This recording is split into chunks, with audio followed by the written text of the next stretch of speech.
Welcome to Set Free 24/7. My name is Robert, and I'm happy that you're here. Today, I have a special guest who has battled depression, anxiety, and addiction, and has a beautiful story that shows how God kept pursuing him even as he came to the end of himself. If you don't know David, he has eyes that smile, always ready to share a laugh with you, and a true heart for serving others and the Lord. I met him a year ago, and getting to know him and Elizabeth has been a highlight in my life. This podcast does contain topics that can be sensitive to some listeners. David does speak about depression and coming to a place where he was contemplating taking his own life. If you are struggling with these same thoughts, please know that there is help and support available. The Suicide Prevention Hotline number is 988 on any phone, and my wife and I are always willing to sit and talk with you. It is my prayer that David's story blesses you and gives you a measure of hope today. Thanks for listening.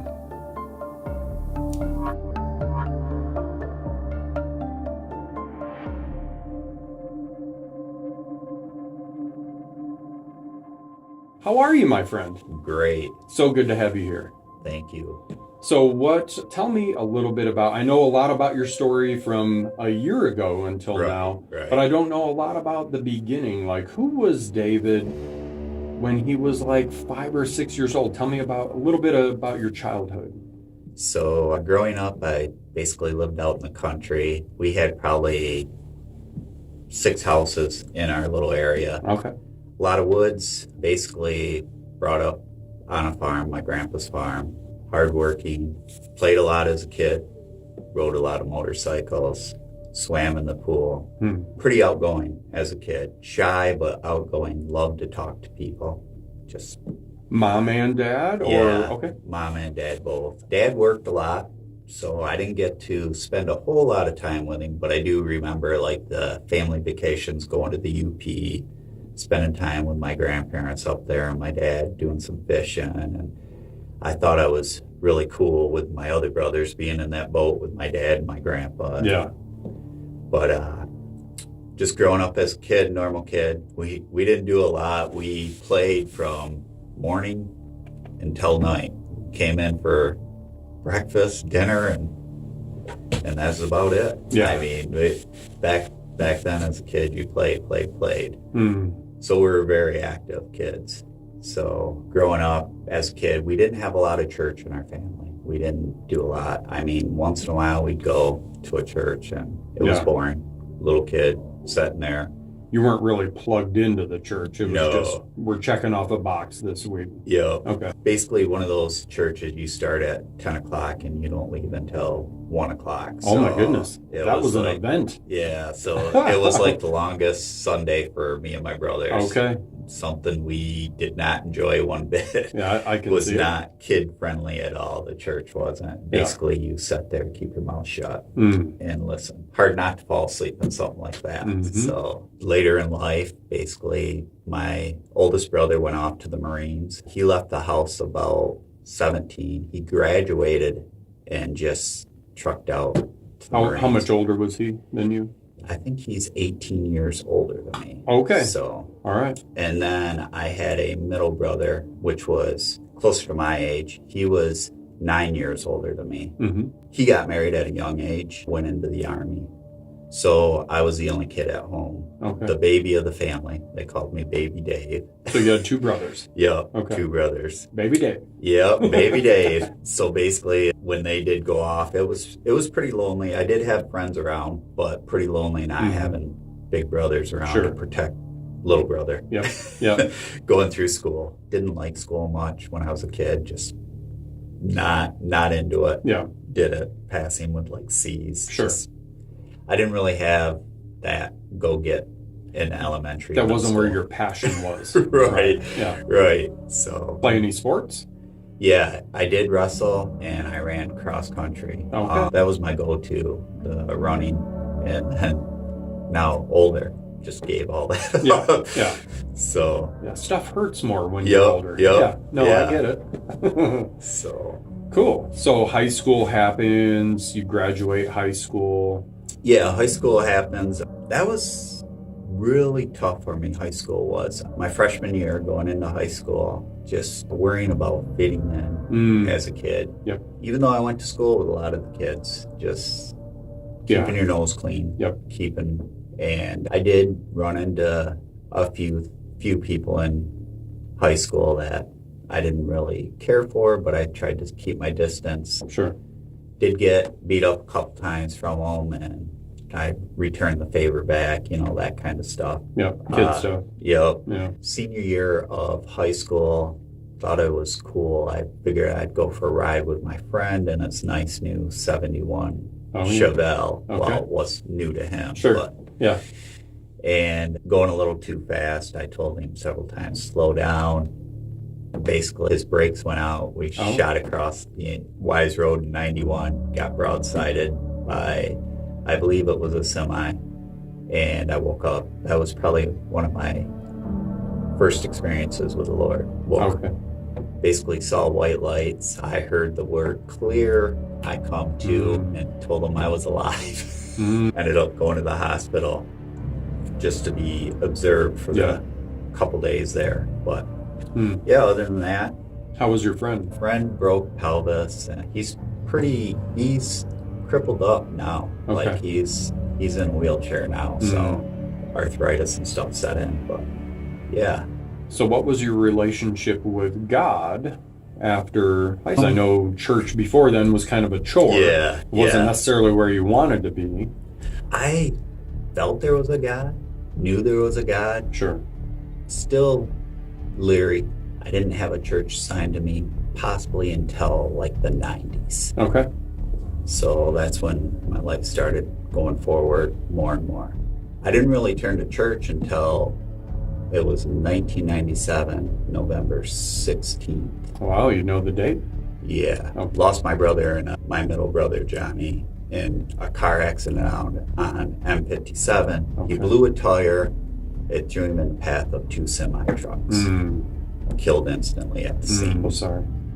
So it was it would have been the 18th of November. Yeah. Started talking to a pastor from the church. Still leery about going. Sure. My dad, my mom, they went through some stuff. They were married for 35 years. Okay.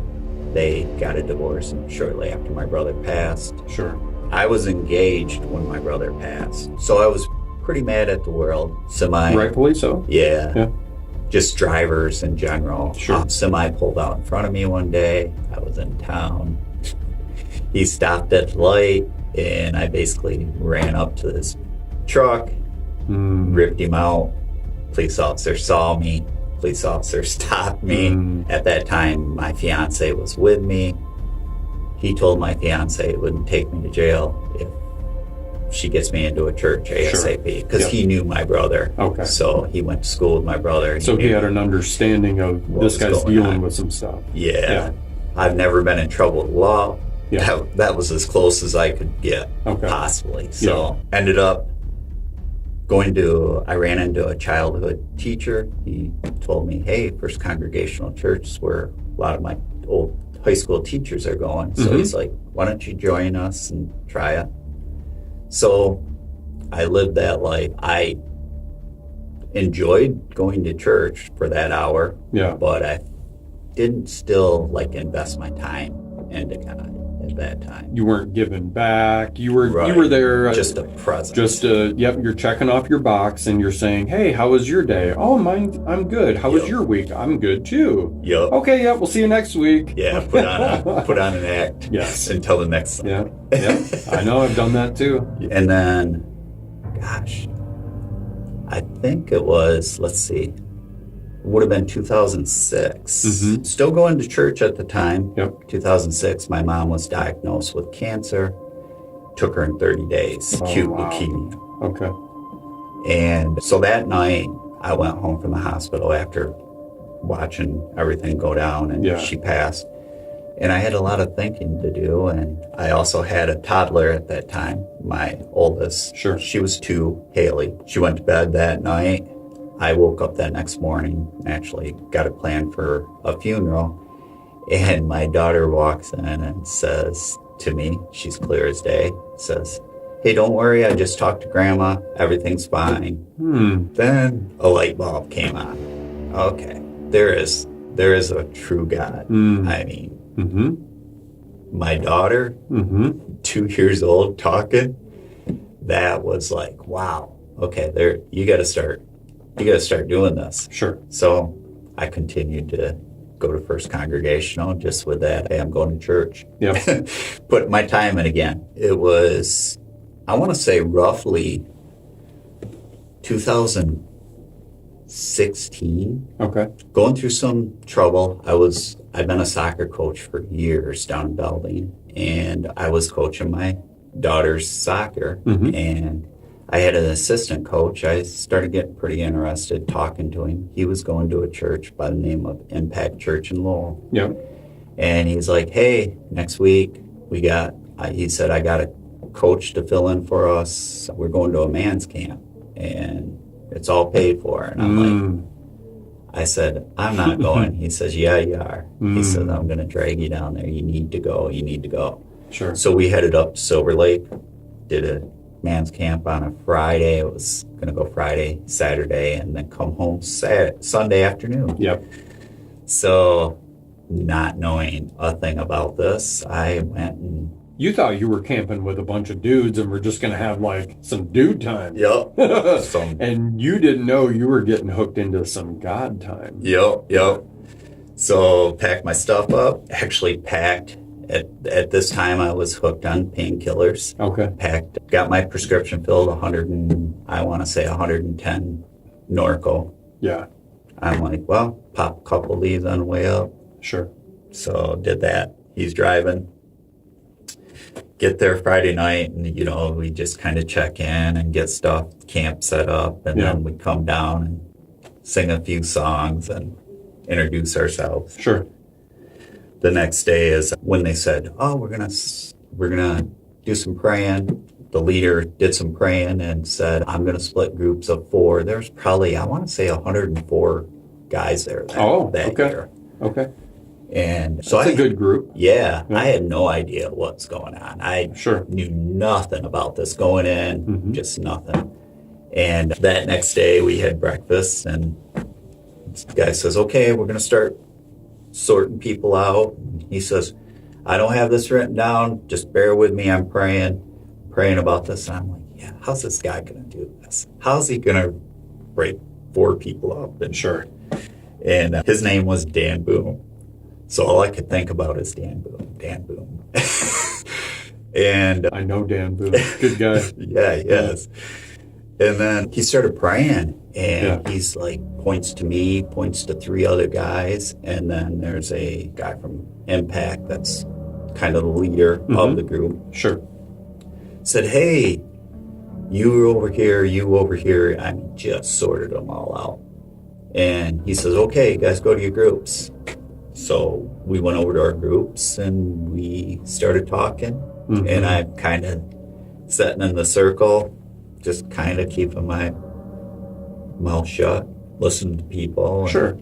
Yeah, I'm observing, right? Yeah, I'm here, but I'm not necessarily participating. Yeah. So all of a sudden, the leader says, hey, we're going to introduce ourselves, kind of tell why we're here, what we're doing. And so he looks at me and says, hey, do you want to introduce yourself first? And I, no.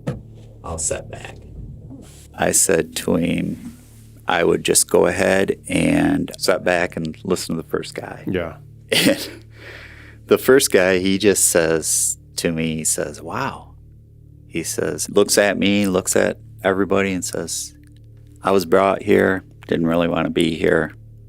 I got a painkiller addiction, and I want to try to fight this and start hanging out more. He says, I've been going to Impact for a few weeks now. Yeah. So I'm like, okay, great. And I'm like, all right, something's nudging me now on my shoulder. You need to speak. You need to speak. You need to say something. So I looked over and I said, I'll go next. And the guy's like, oh, great. So I look at him and I said, hey, my name's David. I live in Belding, got a wife, 2 kids, got a drug addiction, to Norco. And the only reason why I'm here is my buddy drugged me here. And they kind of look at me and, they're not judging me. Sure. And I'm like, whoa, this is different. They're not judging. Yeah. And I kind of broke down a little bit, and the other guy broke down, and we kind of leaned on each other. Sure. And then the other 2 guys introduced themselves, and we started doing some lessons and trying to show how we can fight different things and be accountable for our actions, but also knowing God's there and forgives us. Mm-hmm. So I talk a little bit more, and then later that night, we're all supposed to meet back at the fire, and it's the 104 people went back at the fire. And we wrote down 3 key points of what we learned for the day. Mm-hmm. So we decided to start talking. We get back to the fire, and I'm looking around, and I'm holding the bottle of Norco. And I look back at my leader, and the leader kind of knew what I was doing. He walks up with me, and I just tossed 100 and some odd pills into the fire. There was 20 other guys that stood up, threw pills into the fire as well. Wow. So then I knew that I wasn't alone in this battle. Yes. I was like, whoa, this is unreal. Powerful. Yeah, the Lord is here, Maybe I do have a story, you know? Yep. Because everybody tells a story, and it's like, wow, I do have a pretty good story. I mean, I've been addicted to these things for over 1.5 years. I threw them in the fire. Because it starts to rule your life, I'm sure, at that 1.5 years. Like, you were changing things that you normally did in your day-to-day life to accommodate that drug addiction. Yep. Yeah. And when I did that, it was weird because the 20 guys, they put their arms around me. We're all kind of crying. And then the whole group comes. Like, there's all the other guys, and they start praying over you to help you get rid of this addiction, to help. And cold turkey is not the way to go. I'll tell you that right now. Yeah, especially when you're dealing with barbiturates or opioids or... Yeah. When I went with that cold turkey, I mean, I broke out in sweats. It was just, and anger. And not like anger at God, but just touchy. Just touchy, like, you get stupid and say something you probably shouldn't have said. So it's the enemy screaming for more. Right. Inside of you. Yep. And it's like, wow. So I think it was that whole fire and the thing that night went until midnight. Okay. So clear into almost the morning. And later that night, well, I should say Sunday morning, I kind of look at the leader, Dan Boone, and I said, hey, I feel that the Lord's calling me to be baptized in the lake. And we're right on a lake, so it was perfect. Nice. And so I went to bed that night, and they said, yeah, everybody meet around the fire at 9, and then we'll have breakfast. So do you think I got any sleep that night? Negative. I swear the Lord was just there that whole night, and the devil. I mean, it was a fight back and forth, back and forth, back and forth. For your life? Yeah. Yeah. And I finally just said to the devil, I'm like, I don't want you here. Yes. Get away from me. And as soon as I said that, I look at the time, and it's 4 a.m. Yep. So I just pass out for a few hours, and I wake up, and I felt so energized, like I had 10 hours of sleep. I'm walking on water. Let's go. Let's get this done. I'm ready. Right. What are you going to throw at me next, God? Yeah. Yeah. So I get baptized. I come out of that water, and I just feel generated. Like I'm a new guy. Like, hey, I'm heads on. I'm not turning my back now on you, Lord. Yep. It's all about you now. That weekend proceeds to end, and I head home with the guy that took me and thanked him because I got a lot out of it. Yep. I started going to Impact Church. I left the church I was at, started going to Impact, and the nice thing was they had a Saturday night service. So I thought, well, I'll go Saturday night and sleep in on Sunday. Oh, no. I went Saturday night. I went Sunday morning. I was there. I went men's group every Monday night. I was hitting it hard. Also going through a divorce with my first wife. Been married with her 16 years. When I got baptized, she kind of pulled away from me more. So we kind of went our separate ways. Sure. She wasn't real religious. She believes in God, but, you know. But you getting baptized was a line in the sand for her that she wasn't ready to cross. Right. And I couldn't get her to go to church with me. Okay. And it really upset me that she, and, you know, it was good in the way that we parted ways, but we had two beautiful girls together. Yeah. So, mind you, my youngest at that time, my baby, Natalie, she was only, I want to say right around 4. So my life's going great at this time. You know, I'm not saying great with the divorce, but I'm starting to relearn things. Like I was a stay-at-home dad. I haven't had a job in a few years. So I moved into my dad's place in Stanton. Just got a simple job working during the day so I could still see my girls half the time. Basically just left everything. Started over, completely over. And so I thought, yeah, God's got this. He's showing me the ways now. Yeah. So I pursued my work and kept going to church. Well, meanwhile, you know, I'm not really thinking about finding anybody else, but I thought, well, I'll go check out this Rockford Res that was at that time before City Church. Talking to this girl online on Facebook, met her. She says she's a good Christian girl, and so she went to Rockford Res. So I met her there one weekend, and then it followed up with a date the next weekend. And then I thought, wow, God brought me a Christian woman. Didn't really know a whole lot about her, but, you know, didn't pray about it, just jumped right into a relationship. You felt like, hey, I'm meeting her at church. It must be. Yep. Okay. So that's fair. Continued to go to church. We tried to do both. She said that she didn't want me going to Impact anymore, kind of pulled me away from my group of guys at Impact. Yeah. And we started going to Rockford Res more and more and more. Thought everything was going good. Picture perfect life, you know. Ended up putting my 2 weeks notice into my previous job as a pest control guy and starting career with heating and cooling. Okay. Worked at the same company as my ex. That had to have been interesting. Yep. We got married. We were doing good. I thought everything was going great.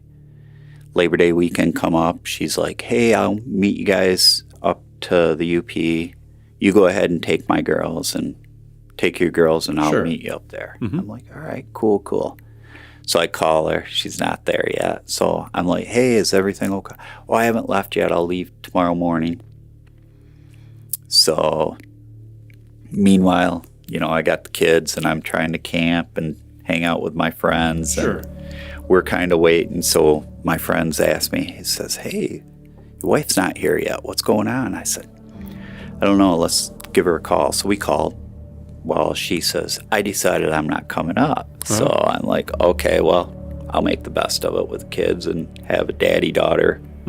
So I had all 4 girls, doing great, handling everything. Went to get gas, found my credit card was denied. I'm like, what the heck's going on here? So the weekend comes, come back home. It was Labor Day, and she says, hey, I want a divorce. Oh. So I'm like, I'm like, what?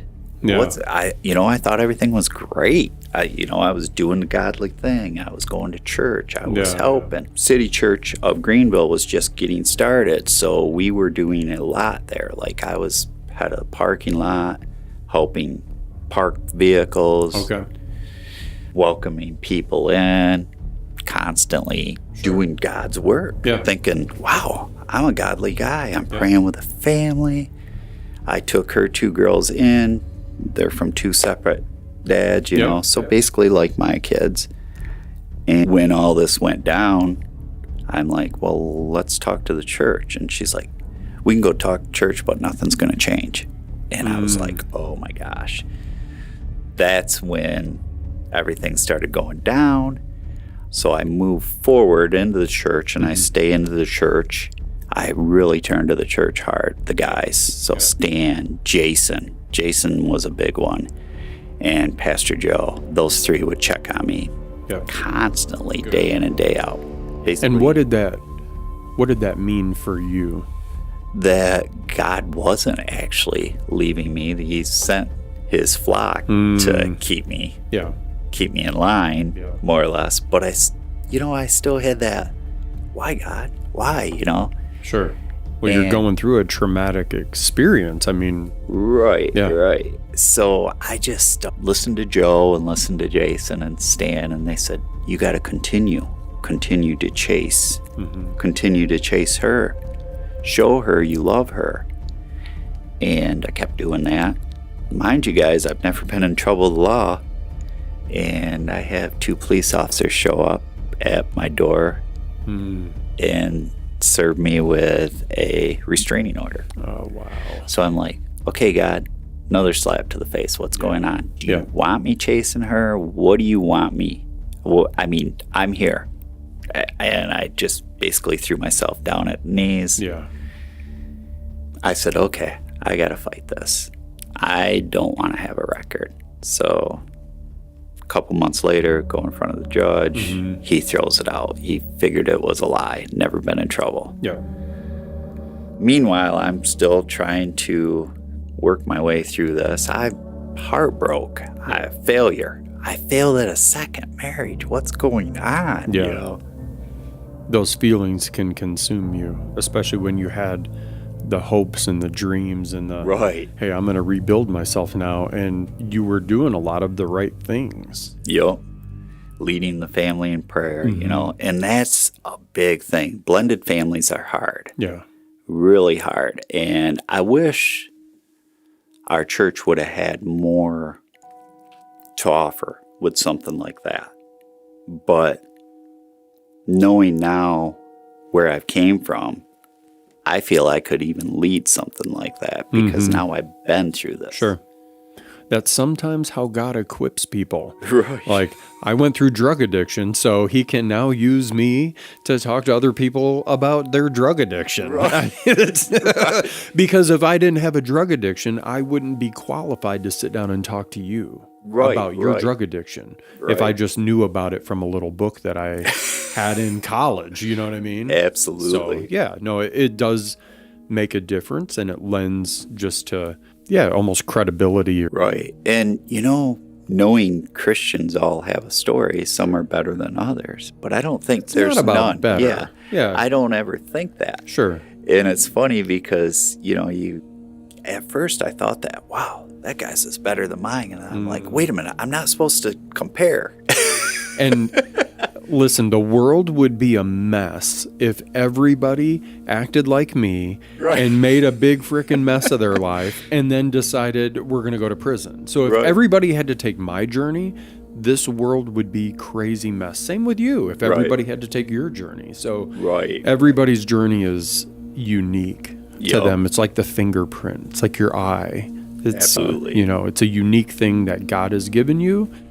And the thing that he does with your story is he equips you then. And so then now it's asking, well, how do you use me now, God? Right. Yeah.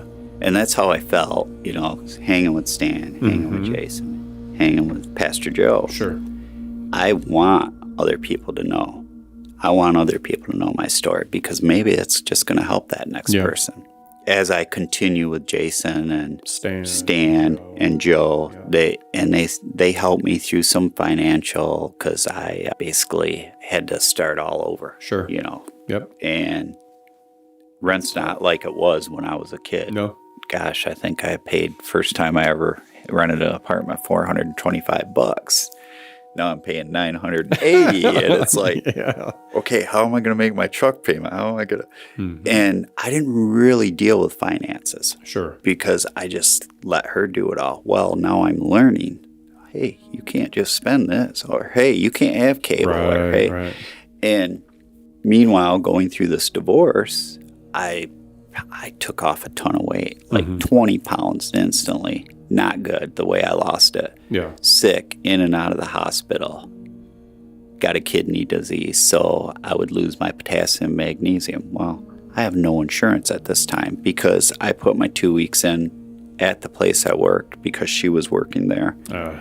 And I could not work. They were very understanding, gave me like a severance pay and vacation and all that. Yep.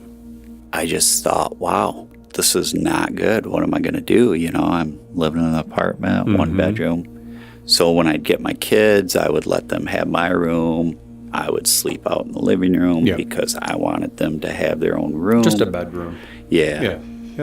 And kind of starting over. My kids, they were sad because they had a stepmom, they thought, and just everything was going the wrong way at this time. And I'm like, why? Yeah. Why, Lord?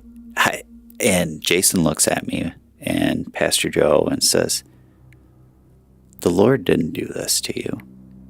Basically, he's waking you up. And I'm like, well, I feel like I'm a failure. I feel like I failed. As a guy, we internalize things like that. Like we just failed. Yep. With a marriage or anything, with a job or. Right. So I just basically kind of turned myself away from Facebook because that's got a lot of negativity. Sure. And then seeing my ex with her new guy, I guess she's been cheating, by then. So not a big deal. Yeah. I'm off on that. Yep. Try to keep myself occupied. Sure. And you didn't want that taking up any more space in your head than you necessarily had to. And putting some boundaries around Facebook and some other social media things where throughout the day you may just want to scroll just for fun. Now all of a sudden she's in your feed and you didn't necessarily want that. Right. And you're trying to, And then just basically wanting to have something happen, why something happened to her. So I knew that wasn't the godly way. So it's just like basically, you hurt me, I want you to be hurt. Yeah. Yep. So God still hears those prayers. He just like, dude.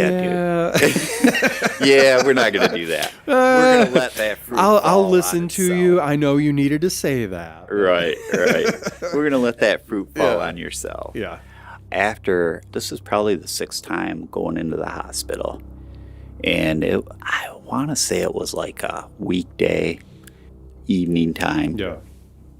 And, I went to church, did the men's groups through City Church, trying to keep connected as much as I could. Well, that week I was not there.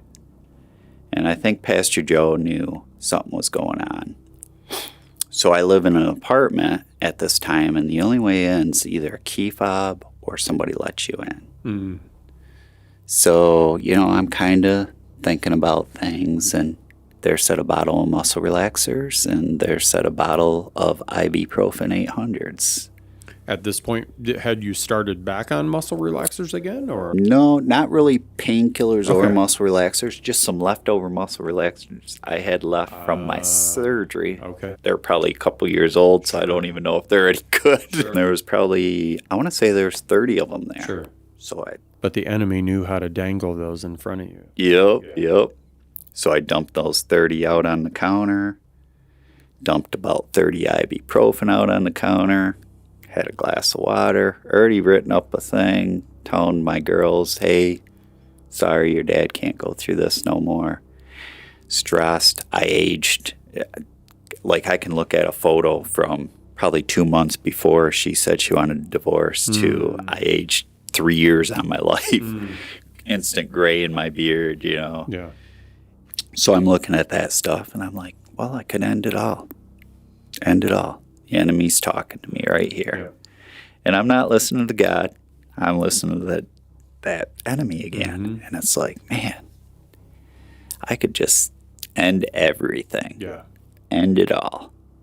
So I walk over, sit down at the counter, and all of a sudden I hear a bang, bang, bang at the door. And I'm like, who could possibly be knocking? The only way Because you need a key fob. Yep. Or somebody inviting you in. So I'm a little worried. I'm like, okay, what did I do now?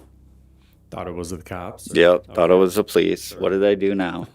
I thought, what's she up to now, my ex? You know, because divorce isn't final yet.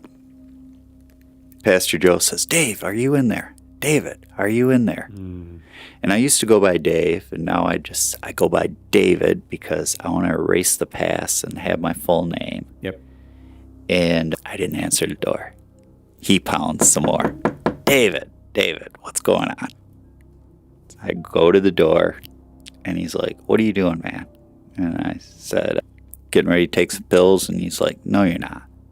He says, no, you don't need that. And, you know, we start talking. Yeah.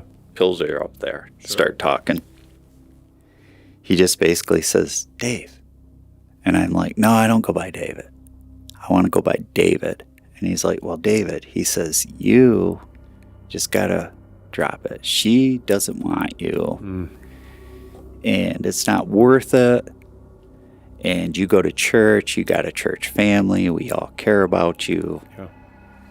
Greenville City Church, they are a family. We stick together. And Pastor Joe was there, and he just said, there's a girl in the church. And I said, oh, yeah, right. Nobody wants me. You know, you're feeling that after that marriage, nobody is going to ever love you the way you were loved. Yeah. Don't have my mom there. My dad actually lives out of town. My brother lives in Michigan, but out of town. And my dad's clear over in Maine. So, you know, they don't want to hear me complain every day. And Sure. So and is anybody going to come to another marriage? You know, if I get married a third time? Yeah, it's like, who's going to look at this? You know, a third time, I'm not. They're going to think I'm a joke. Yeah, I couldn't even hold together, too. What I know. So me and Pastor Joe talked for probably, I want to say an hour and a half. He left. I went into bed and met him up for coffee the next morning. And we prayed a little bit. He says, I'm going to pray for you. He says, I just feel something like there's a girl in this church. And I'm like, okay, no problem. I go into church Sunday, and I'm just looking around, and all of a sudden I look in the back, and I see this dark-haired girl, and I'm like, whoa, she's pretty. I wonder what her name is. Yeah. So, you know, and I don't want to be one of those guys that go right up, hey. Right. So I start trying to be smooth in church. It's a delicate balance. Right. You don't want to be weirded out. Yeah, you don't want to be weird. Yeah. So I look, and I kind of throughout church looked at her. She caught my eye a couple times, and then I'm like, I'm going to look her up on Facebook. So I'm going through Facebook. I can't find her anywhere. Well, Amanda Long's a friend of mine on Facebook, and she happens to be friends with the girl I spot her on her friends list. Oh, winner. So I'm like, add her as a friend. At this time, you know, oh man, what's she going to think of me? Whatever. You know, so a week goes by. I see her every Sunday in church, you know, and I'm looking for her. Yep. But she's sitting towards the back, and I like to sit towards the front, so it's like I'll make it a purpose to come in that door. Yeah. I'm just sitting there on a Monday night after work, you know, just, whoa. I didn't have my kids that night, so all of a sudden I hear ding. I look down on the messenger, and it's Elizabeth. Oh. And I'm looking, and I'm like, so I'm start talking. We're texting back and forth, and she says, hey, I don't like to message back and forth. Let's exchange phone numbers. So she calls me. We start talking, and she's telling me her situation. She's going through a divorce. You know, basically the same thing. Sure. Both of our spouses were cheating on us. So we decided to go out for dinner one night. That one night led into another night, and we just became good friends and helping each other out, people lean on. And so just about 9 months roll by. And When you say 9 months, I start thinking about a baby, Right. and I know she's not pregnant. So. But we were together for quite some time. Yeah. And Easter Sunday rolls around. They announce baptisms, and I'm like, perfect. I feel like I need to just be reconnected. Sure. And You know, the beautiful thing about baptism is that there's no right or like wrong. limit. There's no Right. limit. It's not like, hey, I'm going to do it once, or it's an outward expression of an inward change. So if you felt that inward change, then getting baptized is really just that outward expression of obedience. Right. And that's what I felt. I was like, yeah, I need to. And this is where everything starts changing when I do go into baptism. So I have the speech written up, but I couldn't, and I should have, but I couldn't say it. So I had Pastor Joe read it all. And naturally I had Stan and Jason in the back. They were stoked that I was getting baptized again. They knew that I'm on the right path. Stuff's changing. I'm smiling again. I'm happy. I feel God in me. Yep. And right before baptism, that's when I met your wife, Yeah. Heidi. Yeah. And I was like, she's telling me her story, and I'm telling, and we just connected, and we became close friends. Yeah. And then I met you, and I was like, yeah, this is awesome. Yeah. And hearing you guys' story, knowing it's possible to have a wife again, and A wife and a life. Yeah, You know, because I yeah. know it's not my first rodeo with Heidi either, and it's not hers. And we both had a lot of the same anxieties. Like, we didn't know, what do we call this with each other? Right. We've both been married and divorced. Yup. What do we call this thing that we have here? Neither of us wanted to get married again. Right. But the more time that we spent together, we knew this is something that God is bringing together. Yep. And I God feel the is same walking thing with- about like what he's doing with you and Elizabeth. Yeah. You know, and I was not out for every single. I just kept praying. And Pastor Joe, you know, he says, there's somebody. And I'm like, when I saw her, I knew. I'm going to have to call Pastor Joe Prophet Joe now. So when I did meet Elizabeth, the time was good because we basically leaned on each other, and she was there for my baptism. So it was basically a whole new beginning for me. And then, And she got to witness that beautiful part of it. Right. So she knew my story. Sure. Her parents didn't. So her parents, you know, they're protected of her. And I'm dating longer. I'm asking you guys questions. Sure. Hey, when's a good time to ask her? And I kind of knew when I wanted to do it, but when's a good time to? And you tell me, wait a year. Good. I'm going to do that. So it wasn't quite a year. And me and Elizabeth, we experienced quite a bit together. Sure. My 47th birthday, she took me skydiving. Never been skydiving. Yeah. I jump out of a plane. My dad says I'm an idiot. He's like, you land in a plane. He says, you don't jump out of a plane. Yep. I'm living new things, you know. I feel young. And I think because I'm trying to keep up with her, she's 35 and I'm You're 47. 47. Yeah. So, and she just felt like there was something different about us. And I felt the same way. Yeah. And after that first day, I don't know if this is crazy, but I said I was going to marry her. I told even her, I said, I'm going to marry you. Yeah. And she just, whatever. Yeah. She wasn't letting me in.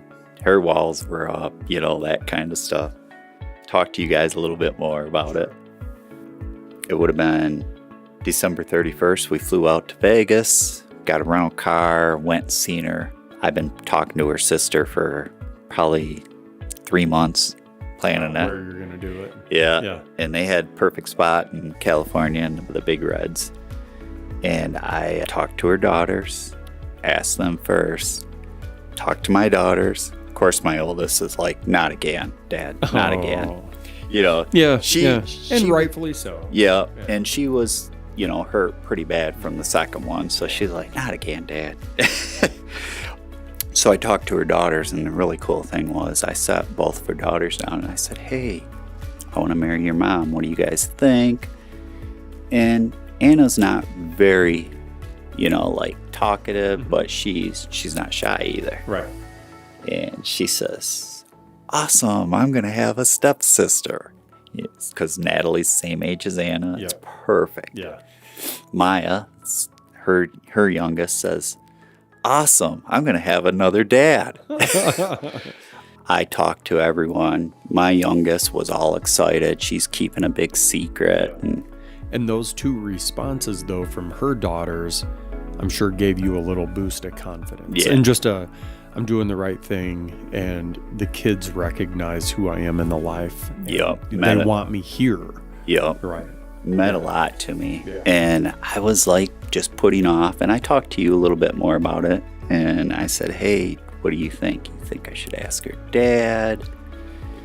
And you said, yeah, probably. And I'm like, oh. I always lean toward chivalry for some reason, it's just an old school thing. Yeah. And I'm like, I don't know.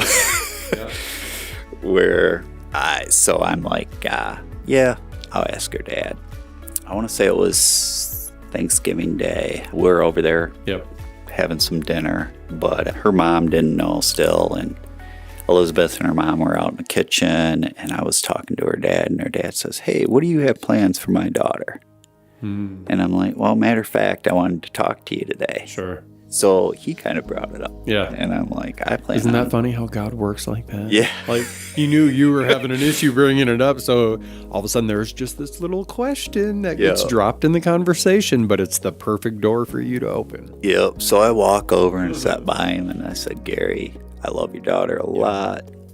I make her happy. And he's like, yeah, I know. This is the happiest I've ever saw her since high school.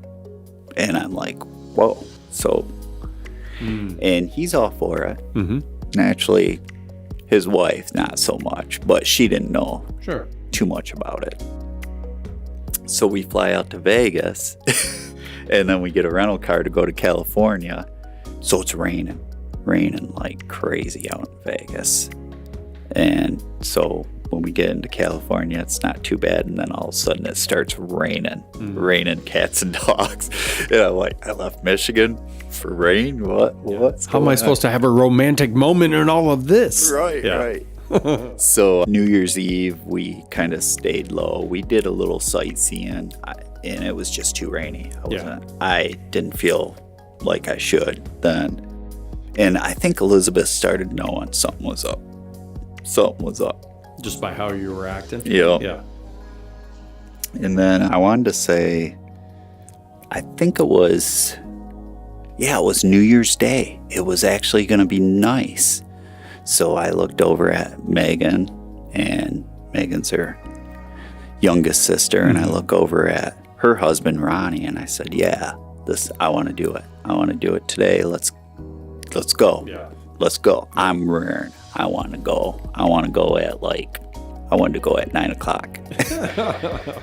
Well, California time for them, they're still a little sleeping. So I'm like pacing. What am I going to say? I have the song all picked out. I'm going to play. The speech I'm going to say. Sure. And we head out to this national park, and there's some big reds and soya trees, and am I saying it right? Sequoia. Yeah. And so we start walking around, and we decided to go down to the big tree down there. And I'm like, yeah, I'm waiting for people to move, and after getting their picture taken. Yeah. So there's a group behind us, and so I grab her by her hand, and I had a little single. I'm like telling them, hey, start taping. This is what's going to go down. Yep. Thinking, okay, how am I going to say this? So I get down on my knee, and I'm going to ask her to marry me. And I had all the stuff that I wanted to say, and it was instant blubber. Just bawling. Yeah. And my music wouldn't play. No service. Yeah. And I'm like, all right, I'm going to wing this. Yep. And I just said, hey, Elizabeth, I want to know if you'd marry me. It was instant. She's like, yes. There was a crowd behind us that said, just started clapping and yelling. Yeah. And I knew my life has changed, just now I'm going to continue to stay in the Word, to do God's work. I love seeing on Sunday morning you and Elizabeth serving together. Yep. Because that's when you're doing some of that stuff together, it strengthens that bond at home. So those are good things. That's really good too, because last week when I saw you in church, you gave me a really good book, little prayers for the kids, because we do daily devotional. We get our girls every other week. Sure. So we sit them down and we do, they don't really have fiance devotionals, married couple devotionals. Sure. Right now we're doing those. We promised each other that we would never say the word D that started with D. D. Divorce is not. We don't talk about that word either, because God is bigger than all of that. And I think Elizabeth, she's built up long enough. Her walls have come down. Because she had no trust. She had no trust with, always letting her down, whatnot. So I told her I'm in it for the long haul. Yeah. Never going to turn my back on her and treat her like a princess. People can say, oh, he's a yes man. No. We work as a team. Sure. We watched you and Heidi. You guys are people that we enjoy to be around. We surround ourselves with church people. Yeah, we like to go out and have a good time once in a while. I don't think you're a yes man. I'm not. It's different when you can already know what your partner wants or prefers, and you beat them to the punch and you can provide that. Right. That's not being a yes man, that's paying attention. Yeah, and I just keep remembering, in the Bible saying I'm terrible with remembering, what passage or whatever it's from. But the Lord says, treat her as a child of God, just like and God made a beautiful child. It's God's daughter right there. Yeah. And I treat her with the upright respect. And I think I'm a little bit more overprotective of her because she's been hurt so many times and let down. But I think she's starting to see that. We're trying to work on that as well. We treat each other good. I'm a dad that teaches them about God, because that's what I'm supposed to do, and that's what Elizabeth's supposed to do. I'm the head of the household. It's time. And, I still run stuff by. I don't do. And I just want younger couples to see that. I want to be able to, me and Elizabeth, say, hey, we have a blended family. Yeah. We want to step up. We want to teach a group. We want to do a small group. And this is how you family. Can make it work. Right. And I just want to keep doing God's work. I want to keep doing this because I want guys to see that you can turn your life around. So tell me, as we're getting ready to close, give me some words of hope for some guy that may just be watching this, maybe just scrolling through, seeing something, hearing something on a podcast. What's a message of hope from your life or a takeaway that you would say to somebody that is maybe looking at that bottle of pills right now, maybe is in the middle of getting divorced for the second time, maybe is lonely, maybe doesn't know where they're going to fit in? What's your message to that person? Well, the nice thing about being a Christian is, and if you believe in God or you don't yet, you can look. Everybody makes mistakes. Yeah. I mean, I've made several. I couldn't be a marriage counselor right now because look at my mistakes. But if you look at the pills, you just look at your family, because look at my family. I don't have much family left, but what I do have left, I could have left my two beautiful girls. I wouldn't have never met Elizabeth. Right. There is hope. There is. There's lots of hope out there. And, if you have questions, you can reach out. And I'd be happy to leave my email. I'd be happy to walk this walk with them, because God, I think, is using me more also using you more. Sure. And I wouldn't have been here tonight if you didn't ask me. But I've been anxious to start sharing my story. That's the thing. Jesus took a lot of pain for us, guys. I can't believe the pain he took for us. He was one strong man up on that cross. He took our sins, and our sins can be forgiven. Yeah. I know I'm forgiven. I know where I'm going. Yeah, I failed. And hey, if I trip up the next day, I can fix it. Yeah. I can apologize. I can start over. It's about cleaning up your side of the street. Right. Yeah. Get rid of that brush out of there and start fresh again. Yeah. And isn't it so good, though, that when you own up to stuff and when you own, let's say, a mistake or something that maybe you spoke harshly or whatever, when you own it and you're able to clean it up right away, it's amazing how healing that is. And it doesn't take up space in your brain anymore. Right. And that's the thing I've been learning. I have so much more patience now having the Lord in me. Yeah. Elizabeth is, she's like, David, take a deep breath.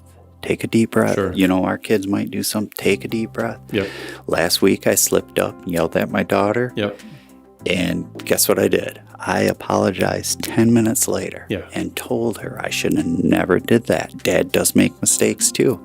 And that's good for them to hear that. And she just looked at me and she says, it's okay, Dad. It's okay. Mm-hmm. No, Dad does not need to do that. Yeah. It's not okay. And, we need to own up to our mistakes. Yep. And that was a healthy moment. Your daughter doesn't look at you like you're weak. Right. She respects you for owning up when she probably was feeling like, why is Dad yelling at me? Yep. And 10 minutes later, you go back and clean it up. Yep. And like, I shouldn't have done that. I was wrong. Exactly. That moment will stick with her, I guarantee you. And that's the thing too. If you guys are going through a divorce, just think there is somebody else out there. You're not a failure. You fought as much as you can. Or if it was both you guys' mistake, own up to it. My first marriage wasn't the greatest.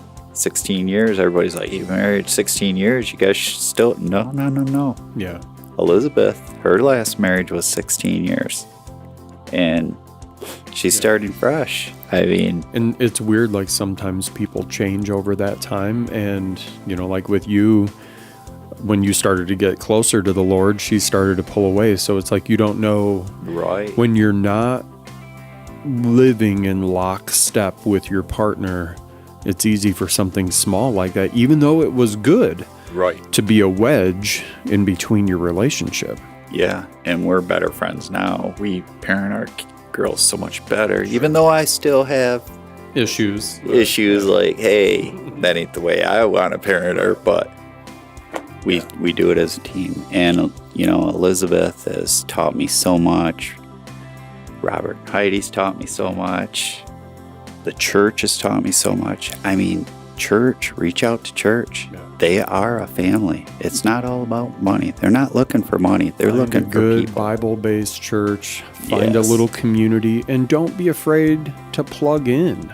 That's really part of your story, was you weren't afraid to plug into like the men's group and some of the other groups at the church. Without you plugging into those groups, Pastor Joe would have never showed up at your door. Right. Because you and him already had. Yep. We already had that bond, and we drank coffee in the morning, And that's the thing. I wish more guys would realize it's okay. You can go out there and join these groups. They're not going to judge you. We both have screwed up royally in our lives. Have lost a lot of stuff, have had to start back at zero, have made some really dumb mistakes. Mm-hmm. And there's still groups of guys that we're honest and transparent with that accept us. Right. That welcome us. Even that in don't our fancy clothes. That I know, even with the fancy clothes. And we like that. Yeah. But they have come around you because you've invested in them and you were transparent, and now you have a little accountability team, right? You have guys in your life that have the right to contact you and say, Dave, how are you doing today? Right. Really doing, not just, hey, I'm good. Yep. But like, how are you doing? Talk to me about addiction. Talk to me about your relationship with Elizabeth. Talk to me about this. Right. And these guys that are in your life now have the right to ask you those things. Right. And that, it feels good knowing, hey, I walked through this stuff, but you know what? I'm better now. Yeah. I am better. And I have God on my side. I used to look at it like you wake up in the morning, got to go to work. I look up in the morning and I'm like, thanks God. You gave me another day. I relax. I don't, it's funny because you don't do a random routine. You just get up, you force yourself to do stuff. And now I do it, and it's nothing for me to break out into prayer in the morning. Yep. Even if it's in the shower or me driving down the road, I'm worshiping. Yep. I'm worshiping. I like Christian music. Get the crummy radio station, that free beer and hot wings or whatever off. Listen, start listening to Christian. I'm telling you, it changes your attitude. Yes. No, it does. It absolutely does. The prayer that I've been saying lately has been just allow me to run into the people that need me to run into them today. That is awesome. And give me the words to say when I do run into them, the courage to speak those words and a heart for that person exactly where they're at. Because it's not my job to fix you. It's my job to love you. Right. And I'm going to let God take care of the cleanup in aisle 3. Right. So, yeah. And that, and that's the thing too. I thank God every day because He uses us. Amen. Every day. And you don't know where it's going to be. It could be a gas station. Yep. McDonald's, anywhere. Yep. He uses us. And you know what? You dress up and then you dress down one day and you disappoint people. One thing I've learned with this whole dressing up thing is that you can't get away with anything. Right. You can't go rob a bank in these clothes. You can't, people recognize you and start to... People keep their eyes on you. They do. I've more than that. You know. And you know what? I made more friends dressing up than I ever have. There might be some negative, but I like what I do. Yeah. Yep. Absolutely. David, it's been a pleasure. And I so appreciate you being comfortable enough to just bare your soul and allow not only me, but other people into some very intimate parts of your story. So I love it. Yeah. No, I thank you so much. And I look forward to doing a little update with you in 6 months or maybe a year. And let's just keep talking about stuff because I don't think for 1 second your story is over or finished or any of that. I think it's going to keep this going. is just another chapter, right? So and I know God is moving in your life, so I'm excited to see. I'm excited. Very excited. Amen. Thanks a lot. Amen. Man. All Thanks. right. Yeah.